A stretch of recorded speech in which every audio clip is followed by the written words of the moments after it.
Hello dear learners. आज की class में आपका स्वागत है। आज हम लोग पढ़ने वाले हैं कैसे हम एक वर्ब को एडजेक्टिव और नाउन में चेंज कर सकते हैं। देखिए, जैसे मैं दो वर्ड लिखता हूँ, आपको ये बताना है कि कौन सा सही है। Let me select my pen. ठीक है। जैसे मैं लिखता हूँ इंटरेस्टेड बुक और दूसरा लिखता हूँ इंटरेस्टिंग बुक। इन दोनों में से क्या सही है? इसी कॉन्सेप्ट को हम लोग आगे की क्लास में डिस्कस करेंगे। ठीक है, तो बने रहिए।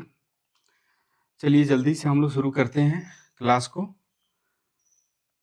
जैसे हमने आज आपको बताया कि हम लोग वर्ब से क्या बनाएंगे, एक तो नाउन बनाना सीखेंगे और दूसरा हम एडजेक्टिव बनाना सीखेंगे। ठीक है, आज कोई भी प्रीफिक्स का काम नहीं है, आज केवल सफिक्स का काम है। ठीक है, तो जैसे हम अगर बोलें कि वर्ब से अगर आप नाउन बनाते हैं तो इस प्रक्रिया में हम 5 अलग अलग सफिक्स का यूज करेंगे। ठीक है, कौन कौन सा होगा? जैसे पहला सफिक्स है TION, या कहीं ये लग जाएगा ATION, या कहीं ये बन जाएगा SION। दूसरा सफिक्स है हमारा MENT। तीसरा सफिक्स है हमारा ENC, कहीं ये लगेगा ANC। चौथा है ER, या कहीं ये हो जाएगा OR। और हमारा पांचवा है ING। ठीक है, और एक और ले लेते हैं छठा। ठीक है, ये है AL। क्लियर? अब हम करते क्या हैं कि वन बाय वन एक एक को उठाते हैं और बनाने की कोशिश करते हैं, उनका मीनिंग वगैरह भी हम समझते रहेंगे। जैसे कि हमारा पहला है, फर्स्ट वन हमने क्या लिखा था? ATION, या TION, या SION। ठीक है, इसका हिंदी अर्थ भी मैं बता देता हूँ, हिंदी मीनिंग क्या होता है। इसका मतलब होगा, ये जहाँ लगेगा उसे हम बोलेंगे प्रक्रिया। यानी किसी भी वर्ब से जब हम नाउन बना रहे हैं, हम अभी क्या सीख रहे हैं? वर्ब से नाउन को बनाना। एक क्रिया होगी, उससे हम एक नाउन बना रहे हैं, तो जब वो क्रिया बनेगी तो उसे हम प्रक्रिया बोलेंगे। जैसे कुछ एग्जाम्पल से मैं इसे समझाने की आपको कोशिश करता हूँ। ठीक है, जैसे जैसे मैं एक एग्जाम्पल लेता हूँ एक्ट, और उसमें मैं जोड़ता हूँ ION, तो क्या बन जाएगा हमारा? एक्शन। ठीक है, एक्ट माने क्या होता है?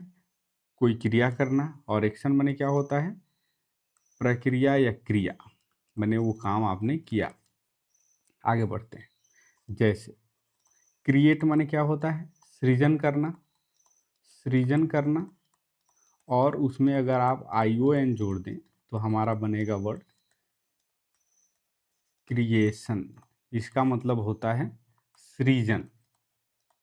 ठीक है, इसी तरह कुछ और वर्ड ले लेते हैं। जैसे इन्फॉर्म, इन्फॉर्म माने क्या होता है? सूचना देना, और उसमें अगर हम जोड़ दें ATION तो ये बन जाएगा हमारा इन्फॉर्मेशन,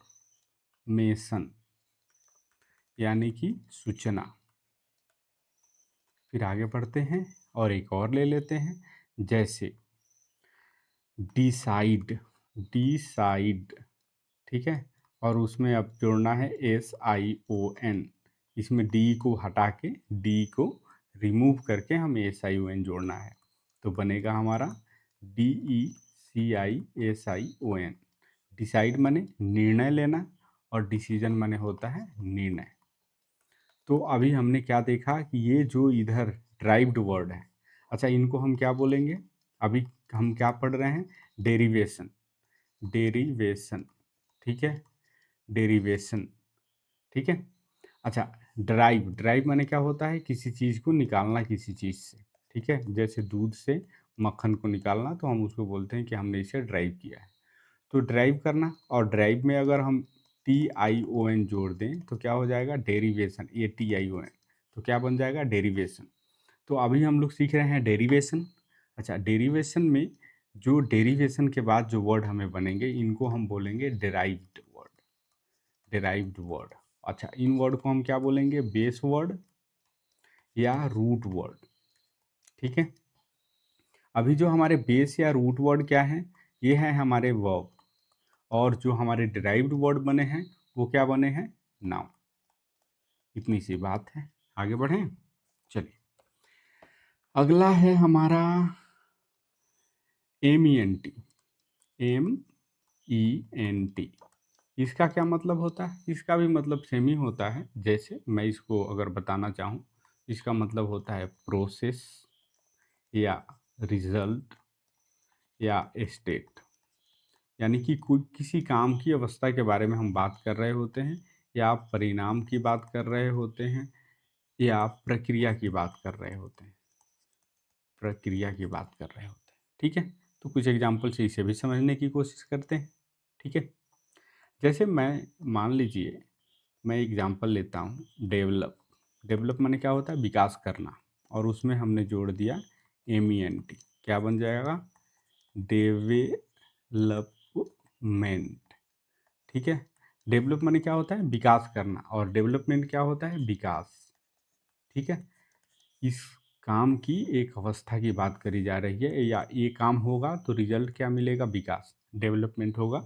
डेवलप माने क्रिया करोगे, डेवलप का काम करोगे तो डेवलपमेंट हो जाएगा, वो हमारा रिजल्ट है। जैसे अगला एग्जाम्पल ले लेते हैं, जैसे अग्री। अग्री माने क्या होता है? स्वीकार कर लेना, सहमति जताना। अब होता है कि उसमें हम ना MENT जोड़ देते हैं। तो देखिए, तो रूल तो आपको याद ही होगा, डबल ई रहेगा। तो हमारा हो जाएगा एग्रीमेंट। एग्रीमेंट माने क्या होता है? सहमति। सहमति। तो हमने क्या कहा? एग्री माने होता है सहमति जताना, और जब आप एग्री करेंगे तो रिजल्ट क्या होगा? एग्रीमेंट यानी सहमति। एक और वर्ड उठाते हैं, मूव। मूव माने क्या होता है? चलना या गति। ठीक है। और उसमें हम जोड़ दें मेंट, तो क्या बन जाएगा हमारा? मूवमेंट। ठीक है। तो इसका मतलब क्या होता है? किसी चीज को गति देना, गति या आंदोलन। आंदोलन। ठीक है। अगला वर्ड है हमारा गवर्न। गवर्न माने क्या होता है? शासन करना। अगर उसमें हम जोड़ दें MENT तो हमारा हो जाएगा गवर्नमेंट। ठीक है। यानी कि हमारा शासन, या हम कह सकते हैं सरकार। अभी हम क्या पढ़ रहे हैं?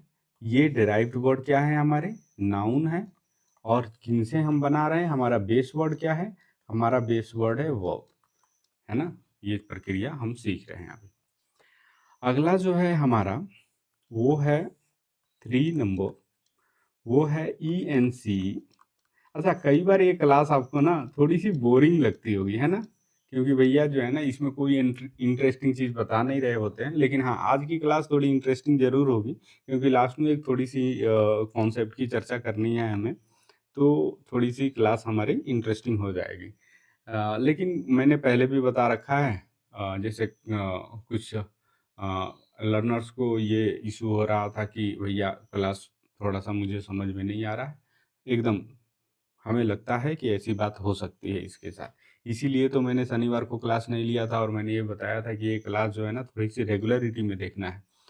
अच्छा, मैं ये भी बता दूं आपको कि इस क्लास का क्या प्रभाव पड़ेगा आपकी इंग्लिश लर्निंग पे। देखिए, जब ये क्लास आप देख रहे होते हैं ना, तो आपकी वोकैब, यानी कि आपकी आपकी जो निगाह होती है, आप अंग्रेजी को जिस हिसाब से समझते हैं, उसका दायरा बड़ा होने लगता है। ठीक है।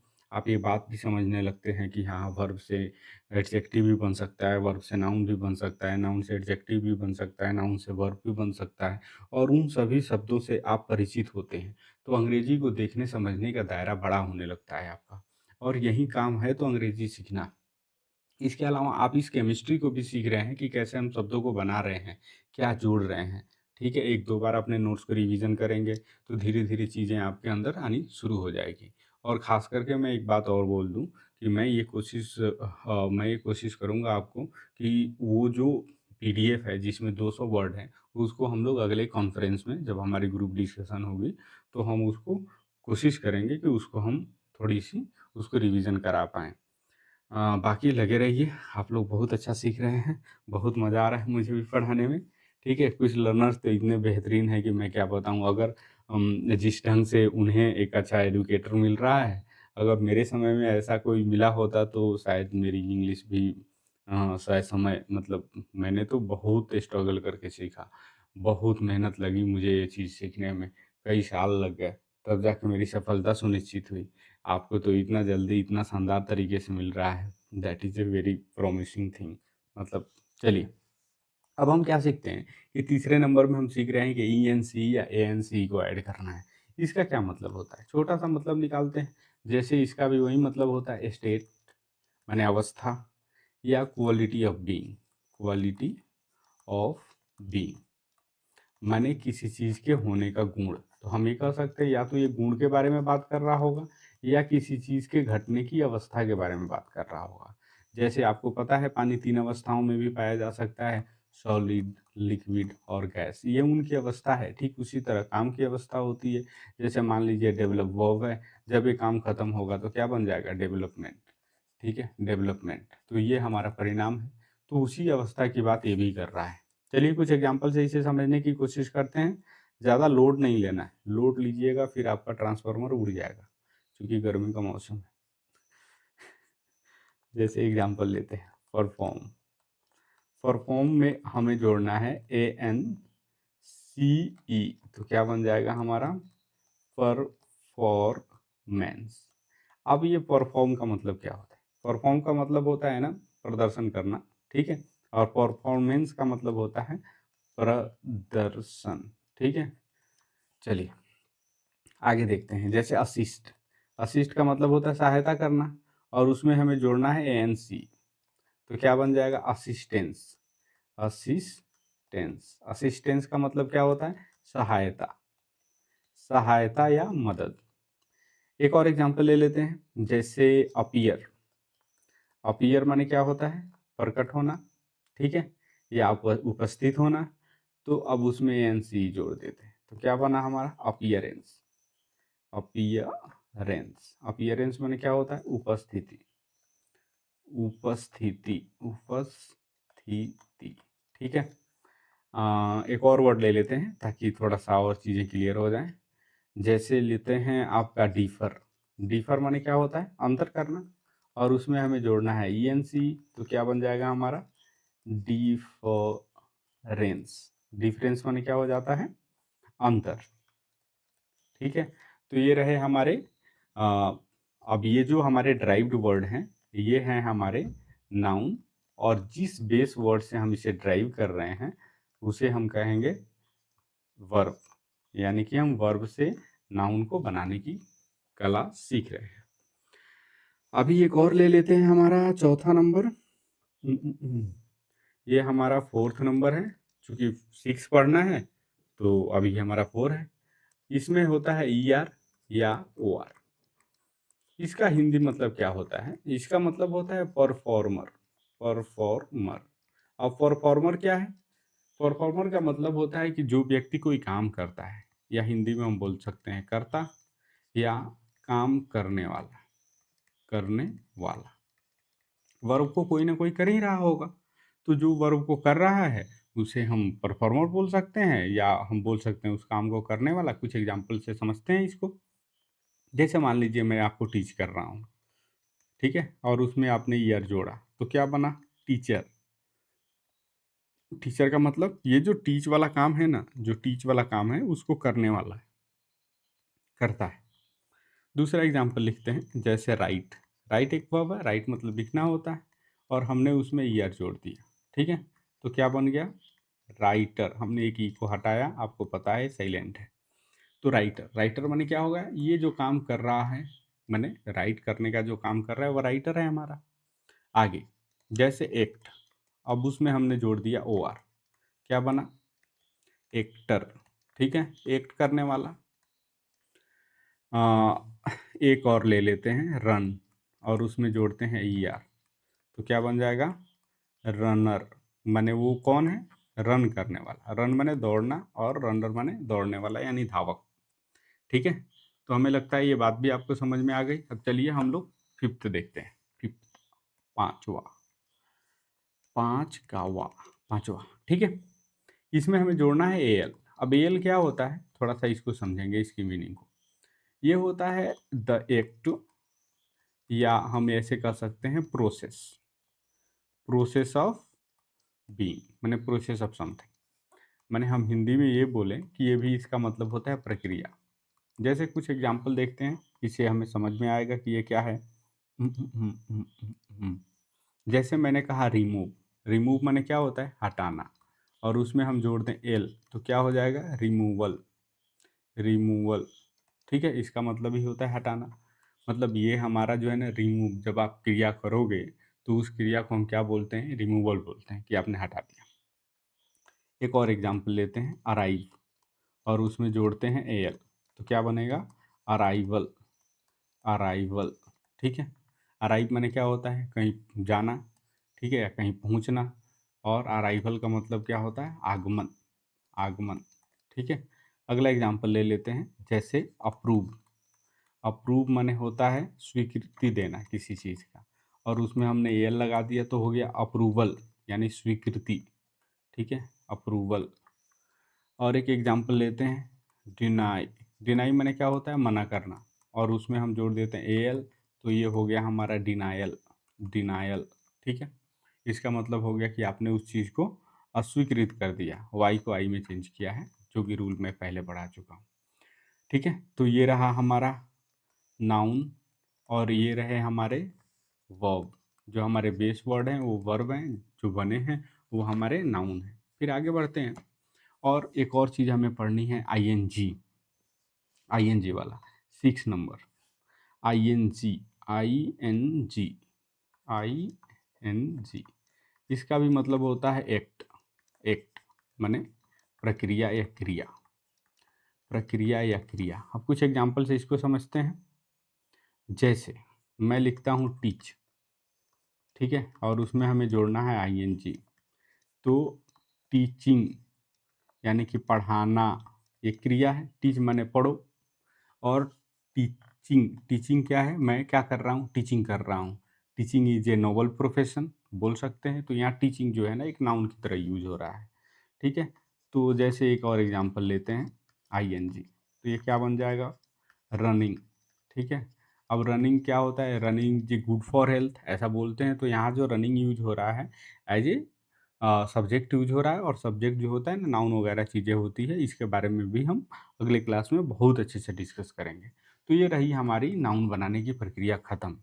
अब हम देखेंगे वो होगा हमारी एडजेक्टिव बनाने की प्रक्रिया की शुभारंभ। चलिए जल्दी से उसका भी शुभारंभ कर देते हैं कि कैसे हम वर्ब से एडजेक्टिव बनाते हैं। हम यहाँ पे 5 अलग अलग सफिक्स की चर्चा करेंगे। ठीक है, 5 अलग अलग सफिक्स की चर्चा करेंगे। पहला सफिक्स होगा ईवी, दूसरा होगा ए बी एल ई या आई बी एल ई, कहीं कहीं आई बी एल ई हो जाएगा, फिर ई डी, फिर आई एन सी, और फिर हो जाएगा हमारा ए एन टी, या कहीं कहीं ये ई एन टी के रूप में भी जाना जाएगा। ठीक है, आगे बढ़ते हैं, एक एक करके उठाते हैं। जैसे ई वी ई, इसका मतलब क्या होता है, इसका मतलब होता है कि आप जो है ना हैविंग द क्वालिटी, क्वालिटी और tendency, tendency to do something. इसका ये मतलब हुआ कि जहाँ ये लगा रहेगा, उसका ये मतलब हुआ कि आप में वो गुण है या वो प्रवृत्ति है जिससे आप वो काम कर रहे हैं। जो इंडिकेटिव वर्ब हम यूज करने वाले हैं, वो काम आप कर पाएं, ये आप में प्रवृत्ति है या आप में गुण है। अब इसको कुछ एग्जाम्पल से समझते हैं। जैसे मैं लिखता हूँ एक्ट, ठीक है, और उसमें मैं जोड़ता हूँ आई वी, तो क्या बना हमारा, एक्टिव। एक्ट माने क्या होता है, काम करना। ठीक है, और एक्टिव माने क्या होता है, सक्रिय, सक्रिय, यानी कि आप में टेंडेंसी है वो काम करने की, इसीलिए वो एक्टिव है। माने ये काम करने की गुण आप में है, आप एक्टिव हैं। अब एग्जाम्पल के लिए दूसरा लिखते हैं, ये थोड़ा सा और क्लियर कर देगा आपकी बातों को। अट्रैक्ट, अट्रैक्ट माने क्या होता है, आकर्षित करना। अब दूसरा लिखते हैं अट्रैक्टिव। ठीक है, अट्रैक्टिव का मतलब क्या होता है, आकर्षक, आकर्षक। ठीक है, अब इसका मतलब समझिए, अट्रैक्ट माने क्या होता है? आकर्षित करना। अट्रैक्टिव माने इसमें वो गुण है, इसमें वो टेंडेंसी है, इसमें वो क्वालिटी है जो किसी और, मतलब ये अट्रैक्ट का काम कर सकता है। कोई चीज़ अगर अट्रैक्टिव है, इसका मतलब ये लोगों को अट्रैक्ट कर रही होगी, यानी इसके अंदर वो क्वालिटी है। ठीक है? अगला एग्जांपल देखते हैं, प्रोटेक्ट। प्रोटेक्ट माने क्या होता है? रक्षा करना। और उसमें अगर हम आईवी मिला दें तो हमारा बनेगा प्रोटेक्टिव। प्रोटेक्टिव यानी कि सुरक्षात्मक। सुरक्षात्मक, इसका क्या मतलब हुआ? कि इसमें वो क्वालिटी है कि वो प्रोटेक्ट कर सकता है। ठीक है? तो हमने देखा कि ये जो हमारे ड्राइव्ड वर्ड हैं, ये हमारे हैं एडजेक्टिव। हमने किससे बनाए? हमने बनाए वर्ब से। ठीक है? आगे बढ़ें, बढ़ते हैं आगे। आगे बढ़ना हमारा काम है, आगे बढ़ते रहते हैं। चलिए, 2 नंबर। अब हमें देखेंगे ABLE और IBLE। ठीक है? कुछ बच्चे तो यहाँ जाके ही उनका दम घुटने लगता है कि भाई आगे क्या करना। अबे चुपचाप पढ़ लो, पढ़ लो मेरे लाल। ठीक है? जब तक इस बात की समझ तुम्हें नहीं आएगी, ठीक है, तब तक तुम आगे बढ़ नहीं पाओगे। क्योंकि हमारी जनरेशन है ना, उसे फास्ट ग्रेटिफिकेशन चाहिए। ठीक है? और लर्निंग का जो प्रोसेस है वो स्लो ग्रेटिफिकेशन का है। इसीलिए आप देखते होंगे जिंदगी में जो लोग बहुत उछल कूद करते हैं वो कहीं जा नहीं पाते हैं, और जो लोग बड़ी शांति से अपने काम को एंजॉय कर रहे होते हैं वो बहुत आगे आगे तक चले गए हैं। ठीक है? और वो उनकी ज़िंदगी बदल गई है, उनका समय बदल गया है। क्या आप भी चाहते हैं कि आपका जीवन जहाँ शुरू हुआ वहीं ख़त्म हो जाए? तो वेल एंड गुड है, यहाँ से निकल लीजिए। लेकिन अगर आप चाहते हैं, देखिए हर परिवार, हर लिनिएज में, हर खानदान में एक व्यक्ति पैदा होता है जो उस खानदान की स्थिति को बदल देता है। ठीक है? तो कम से कम कोशिश करिए उस आदमी की तरह बनने के लिए जो आप अपने खानदान की स्थिति को बदल दें, है ना? अपनी स्थिति को बदल दें। क्यों वहीं दलदल में, वहीं जो कुछ नहीं है वहाँ भी जिंदा रहने की कोशिश। ठीक है? तो करिए मेहनत।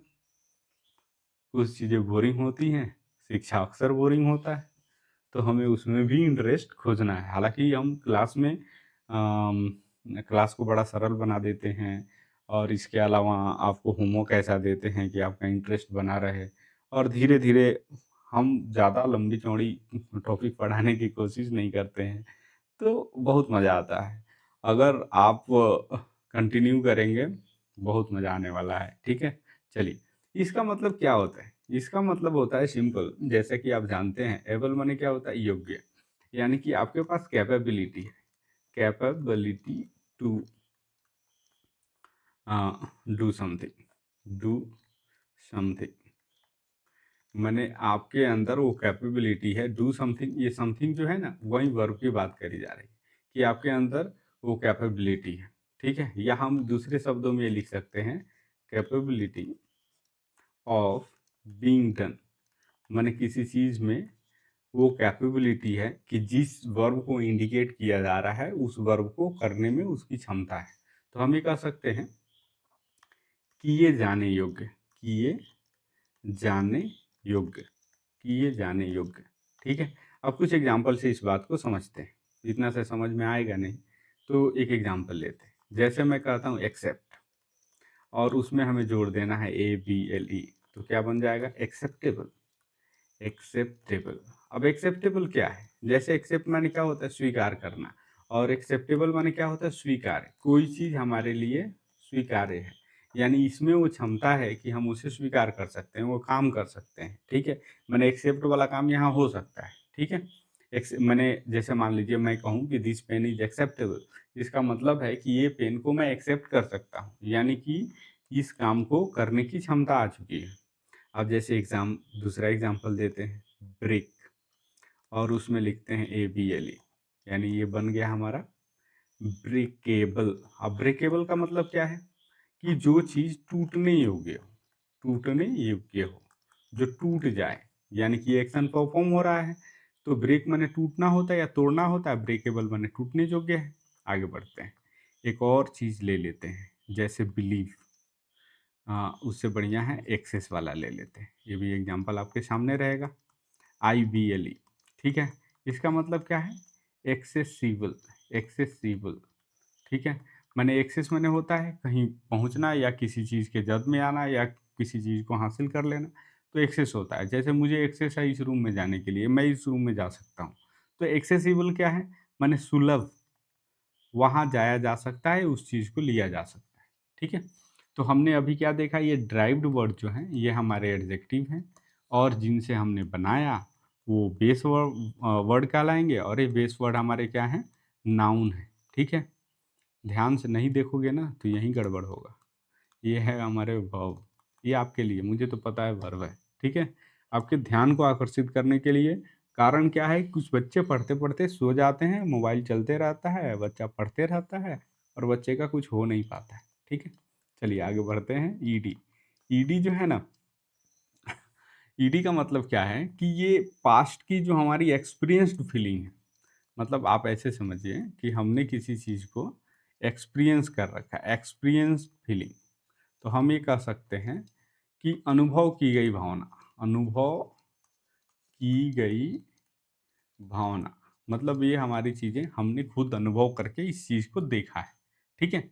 अब ये कैसे होगा? जैसे कुछ एग्जांपल से इस बात को समझते हैं। जैसे मैं लिखता हूँ टायर, टायर माने होता है थकना और उसमें हम जोड़ दूँ ईडी, तो क्या बन गया हमारा? टायर्ड। टायर्ड का मतलब थका हुआ, थका हुआ। यानी कि ये जो है ना, इस वर्ब को हमने अनुभव कर लिया, तो हम थक गए। टायर माने क्या होता है? थकना। टायर्ड माने हो गया थक गया। तो कैसे पता चला कि हमने अनुभव किया है? क्योंकि अब जो टायर वर्ब है उसका मतलब होता है थकना। अब जब आप उस चीज़ को आप अनुभव किए तो आप थक गए।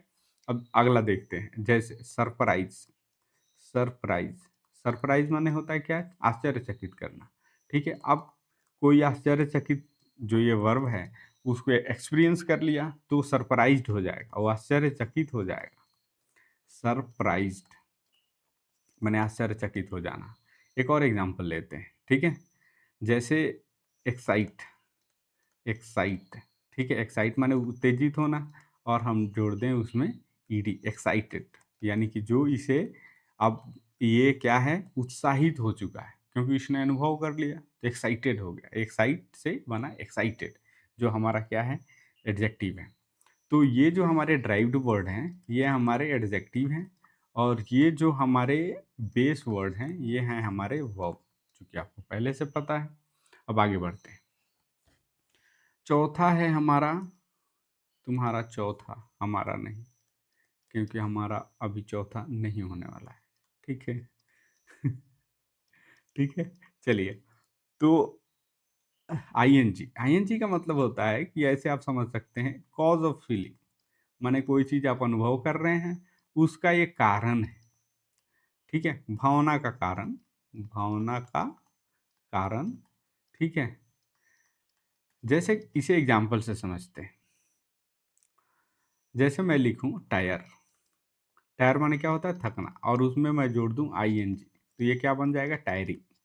इसका क्या मतलब हुआ? थकाने वाला, थकाने वाला, वाला, ठीक है? देख रहे हैं? कारण है ये।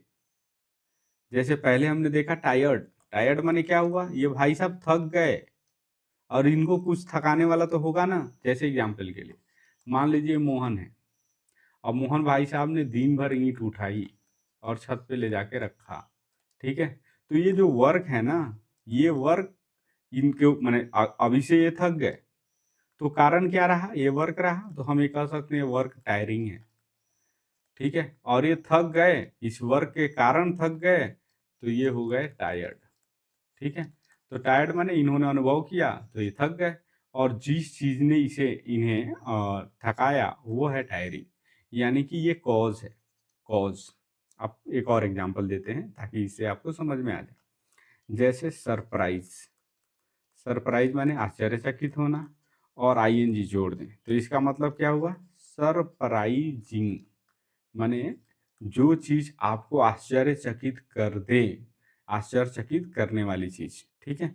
तो ये क्या है? आपकी कॉज़ है। अगला एग्ज़ाम्पल लेते हैं, जैसे कन्फ्यूज़, कन्फ्यूज़ और उसमें हम आईएनजी जोड़ दें, तो इसका मतलब क्या हुआ?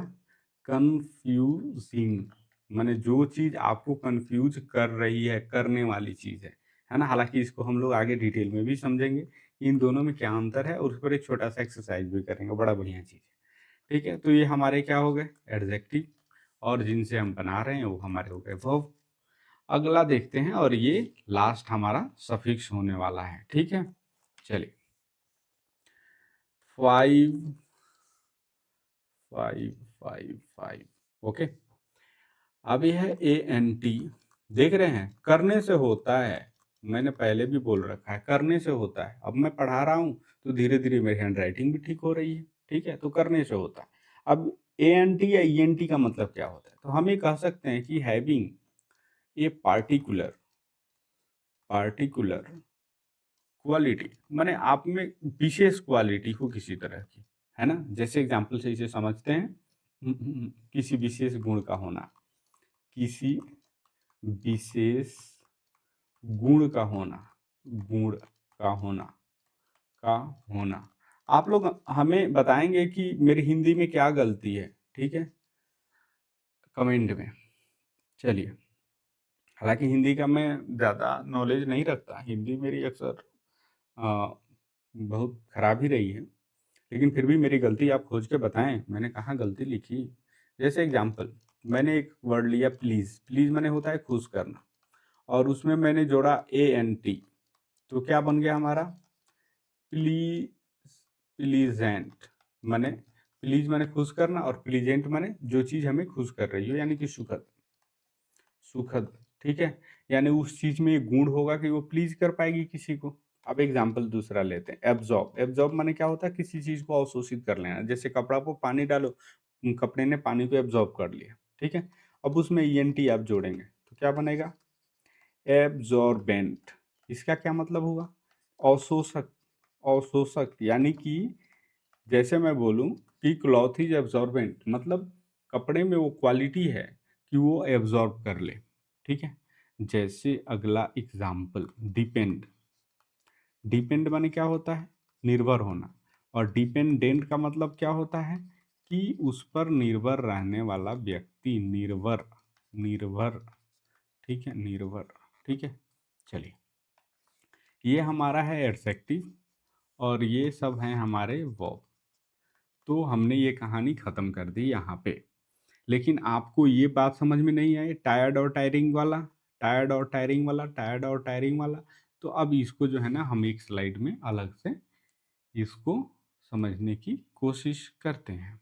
जैसे मैं बताऊं कि एक तो हम लोग ED वाला देख लेंगे, और दूसरा हम लोग ING वाला देखेंगे। दोनों में क्या अंतर है? हम क्या देख रहे हैं? हम नाउन वाला फेज नहीं देख रहे हैं, हम देख रहे हैं कि जब वर्ब से एडजेक्टिव बनाते हैं तो हम ED से भी बना सकते हैं, और हम ING से भी बना सकते हैं। इन दोनों में क्या अंतर होता है? तो एक छोटी सी बात है, ये पैसिव सेंस देता है। अब पैसिव सेंस क्या होता है ये भी मैं समझाऊंगा आपको, और ये एक्टिव होता है।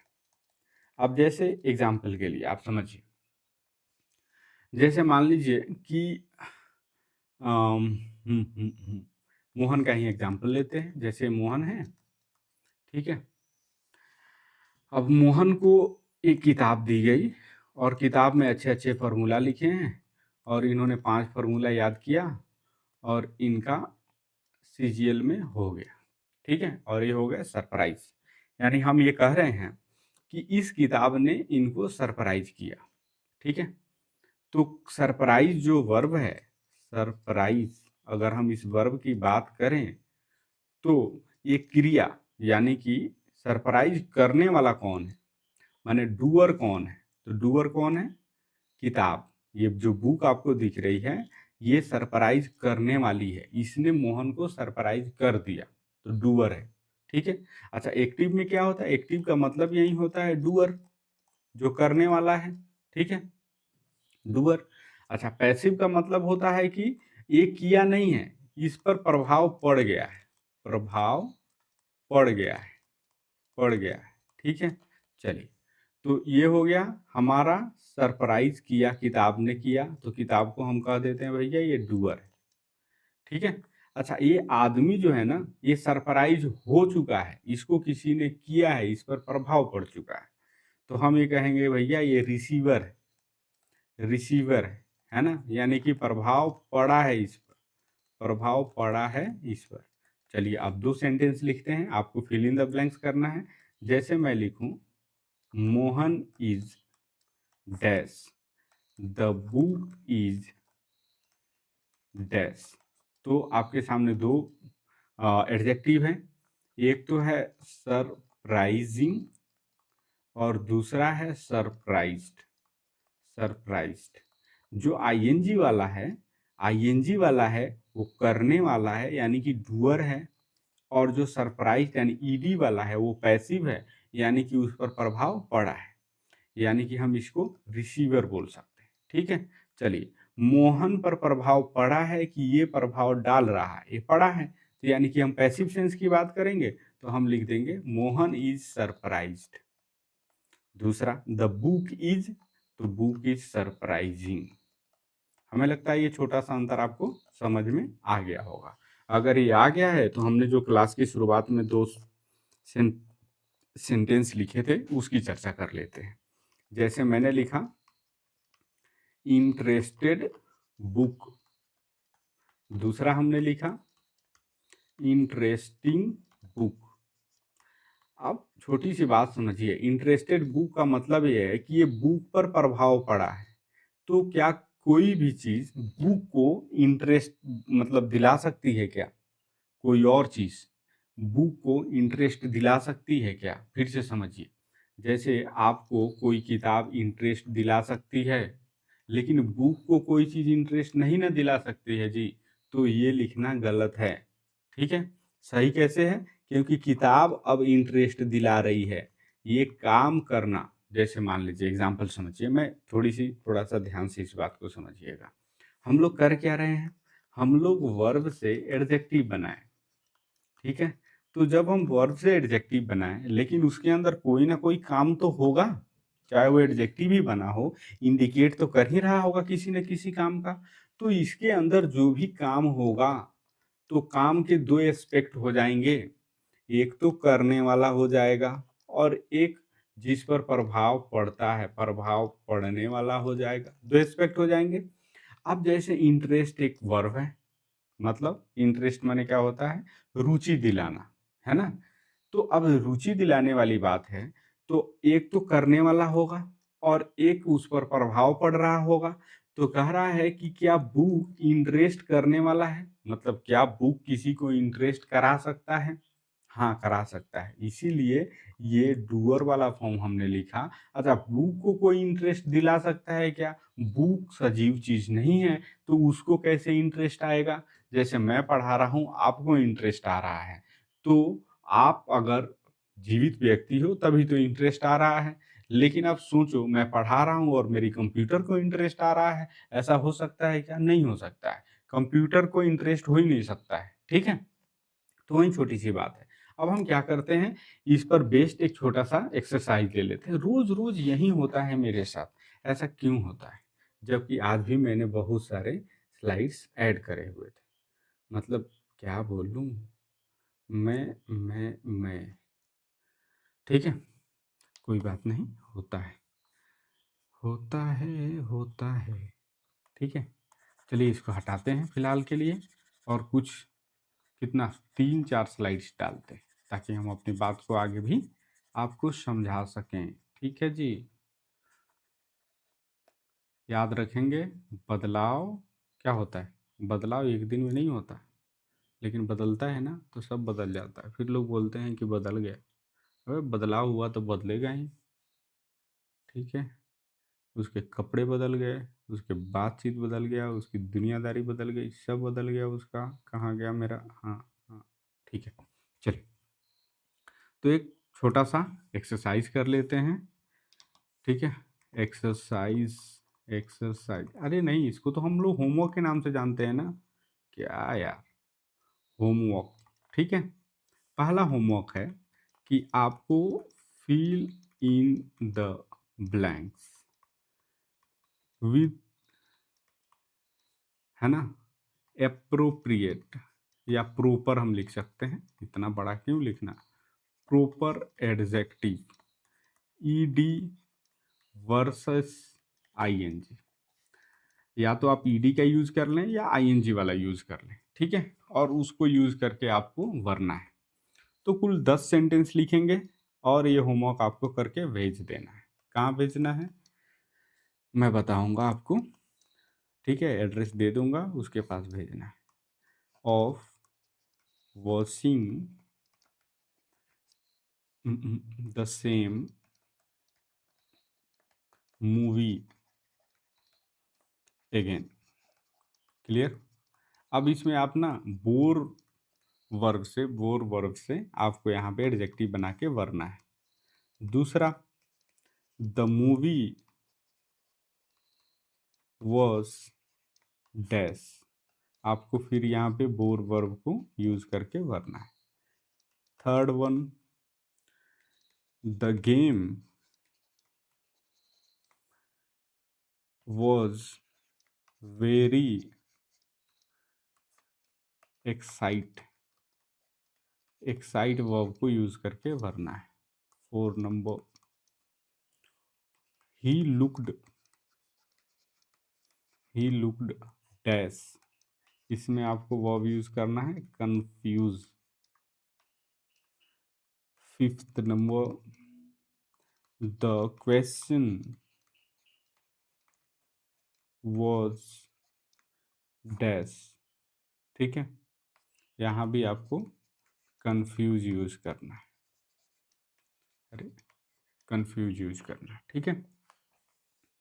6 नंबर, वी आर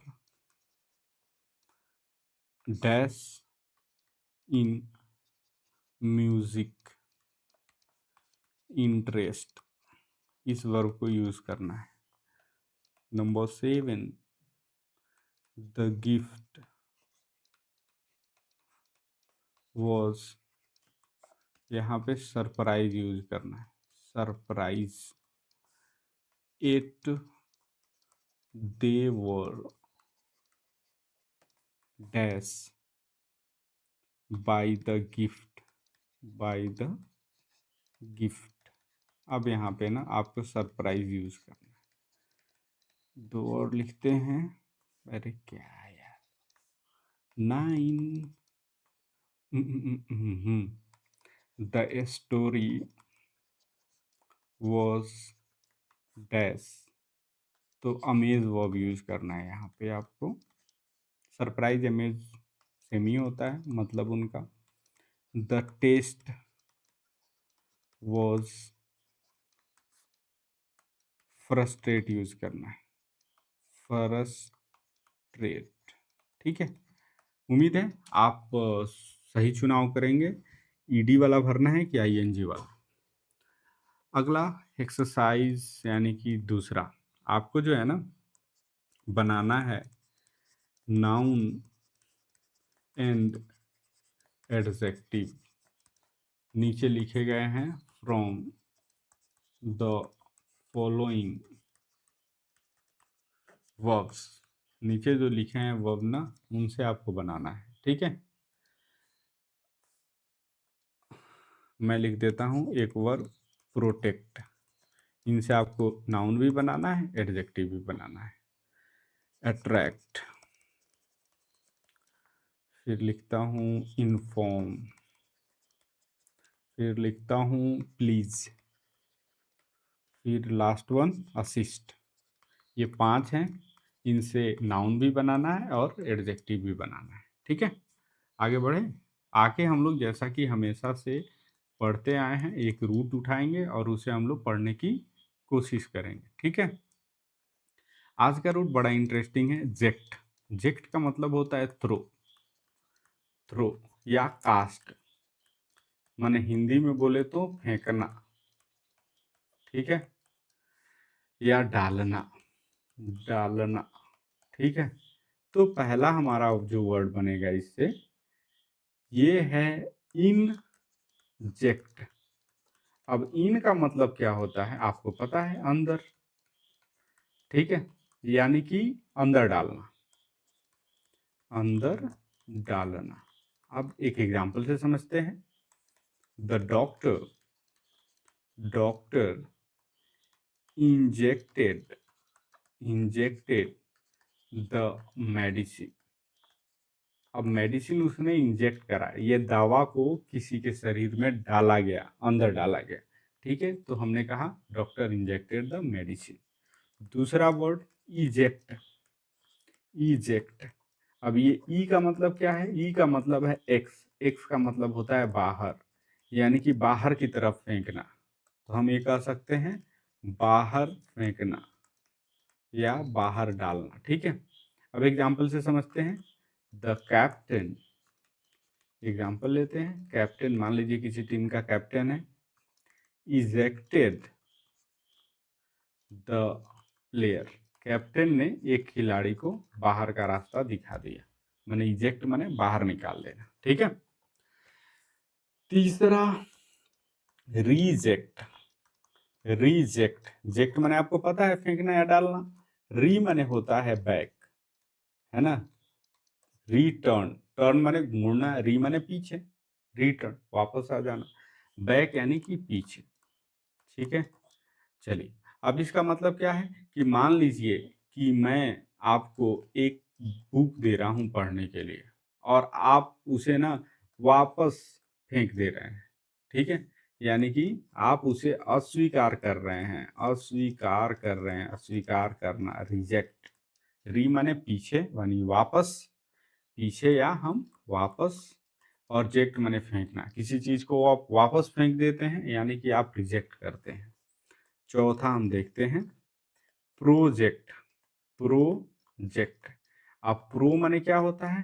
फॉरवर्ड माने आगे फेंकना। ठीक है, जेक्ट माने आपको पता है फेंकना होता है, यानी कि आगे बढ़ाना, आगे बढ़ाना या परियोजना, ठीक है, प्रोजेक्ट। पांचवा इंटरजेक्ट। अब आपको पता है इंटर माने क्या होता है? इंटर माने होता है बिटवीन माने किसी चीज के बीच में। ठीक है, तो हम कह सकते हैं बीच में। और जेक्ट माने होता है फेंकना, तो किसी चीज के बीच में डालना। अब जैसे मान लीजिए क्लास चल रही है और कोई बच्चा खड़ा हुआ और उसने एक क्वेश्चन पूछ लिया, तो वो क्वेश्चन पूरे क्लास के बीच में डाला उसने, तो हम कह सकते हैं ही इंटरजेक्टेड विद ए क्वेश्चन।